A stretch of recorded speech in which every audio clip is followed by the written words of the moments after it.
Saying no is a skill that few people possess. People tend to say yes most of the times because they think saying no will have a negative impact on the relationships they have with the people asking for favors. They often think their refusal will cause them being hated. Thus, the only means to be liked is by accepting all demands from people until they no longer have time for themselves because they have tied themselves to so many commitments, and this can instead lead to a negative impact because they might be forced to say no under a lot of stress. Here are some practical ways through which you can learn how to say no.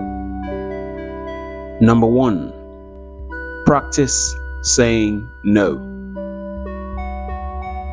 You can choose some easy, low-risk situations in which to practice saying no. Say no when a waiter offers you dessert. Say no when someone tries to sell you something on the street. Go into a room by yourself, shut the door, and say no out loud 10 times. It sounds crazy, but it helps to build your confidence and ready to say no when need arises. For example, before encountering a situation where you need to say no, plan and rehearse how you will respond. This preparation can make you feel more confident and reduce anxiety. Practice different scenarios to be ready for various situations. Practice saying no. Number 2, set boundaries. Understand your boundaries. In every relationship, you should set boundaries and know your position in the relationship.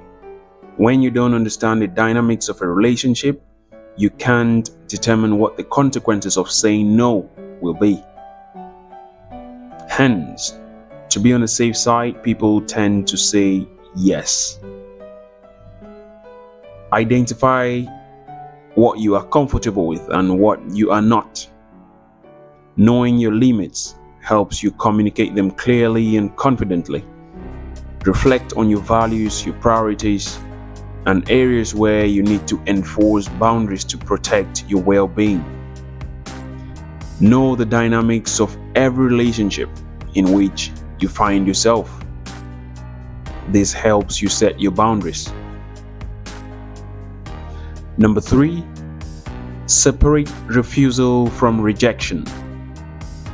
You must understand that refusing a favor has nothing to do with the person, only the favor they are requesting. If the answer is a no to a request, then you have to reject it. It's not about the person, it's nothing personal.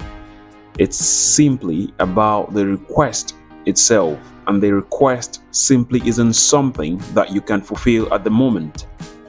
When you review requests as they are, you objectively reject requests that are incompatible with you, versus forcing yourself to say yes just to please people. It's common to feel guilty when saying no, but it's important to remember that setting boundaries is healthy. It's a healthy practice. Remind yourself that your needs and priorities are valid, and that's okay to prioritize them. Separate refusal from rejection. You are not rejecting the person, you are rejecting their demand.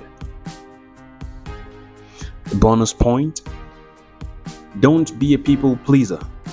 You don't have to be a people pleaser by accepting tasks from people without thinking. Learn to say no without giving any reason for saying no. Just say no. A lot of people wish to say no, but they don't have the guts to do so. Though it's possible to think that saying no means uncaring, selfish, or having the fear of letting others down, however, it may also mean fear of being disliked or risking relationships. The ability to say no is directly linked with self-confidence, and people with low self-esteem always are nervous about antagonizing others and tend to rate others' needs more highly than theirs, thus belittling themselves. You must learn to say no.